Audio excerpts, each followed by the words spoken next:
আজকে আমি নিয়ে এসেছি একটা অসাধারণ ঘরোয়া রেসিপি, নোটে শাক দিয়ে ডাল।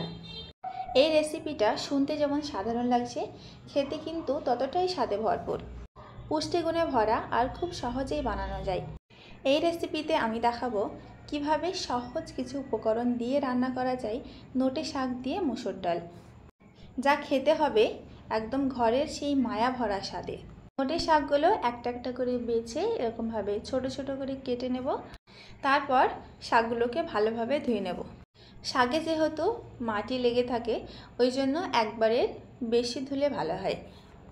2 থেকে 3 বার মতো ভালোভাবে নেড়ে ধুয়ে তুলে রাখবো। কড়াতে দিয়ে দেবো তেল, সর্ষের তেল ব্যবহার করেছি। তেলটা গরম হলে দিয়ে দেবো পেঁয়াজ। পেঁয়াজটা একটু নেড়ে লালচে হলে অল্প মসুর ডাল ধুয়ে দিয়ে দিয়েছি, আর এখানে 2টো ছোটো ছোটো টমেটো কেটে দিয়ে দিলাম। তারপর এখানে অ্যাড করব পরিমাণ মতো লবণ আর হলুদ দিয়ে আর কিছুক্ষণ নেড়ে নেব। এটা খুব বেশি কষানো বা অনেকক্ষণ ধরে নাড়ার দরকার নেই, পরে এটাকে আবার তেলে দেওয়া হবে। পরিমাণ মতো পানি ঢেলে মিডিয়াম ফ্লেমে 5 মিনিট রাখলেই ডালটা সিদ্ধ হয়ে যাবে। তারপর যে নোটে শাকগুলো কেটে ধুয়ে রেখেছিলাম সেইগুলো ডালে অ্যাড করে দেবো, আর সাথে দিয়ে দেবো 6-7টা মতো কাঁচা লঙ্কা।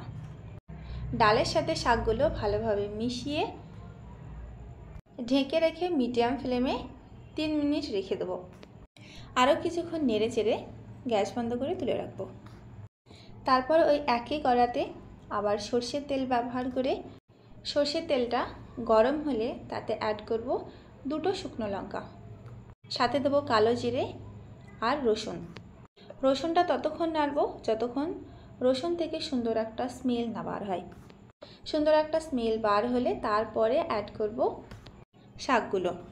শাকগুলো ঢালার পরে আরও কিছুক্ষণ নেড়ে আবারও 2 মিনিট মতো মিডিয়াম ফ্লেমে ঢেকে রেখে দেবো। তারপরে তুলে নিলে রেডি। নোটে শাক আমাদের দেশের একদম পরিচিত সবজি, কিন্তু অনেকেই জানেন না যে এটা ডালের সাথে মিশিয়ে রান্না করলে কতটা মজাদার হয়। আর যারা স্বাস্থ্য সচেতন আছেন তাদের জন্য তো একদম পারফেক্ট, কারণ এতে আছে প্রচুর পরিমাণের আয়রন, ফাইবার আর প্রোটিন। আমাদের নোটে শাক দিয়ে ডাল রান্নাটা একেবারে দারুণভাবে রান্না হয়ে গেছে। এটা ভাতের সাথে খেতে তো জমবেই।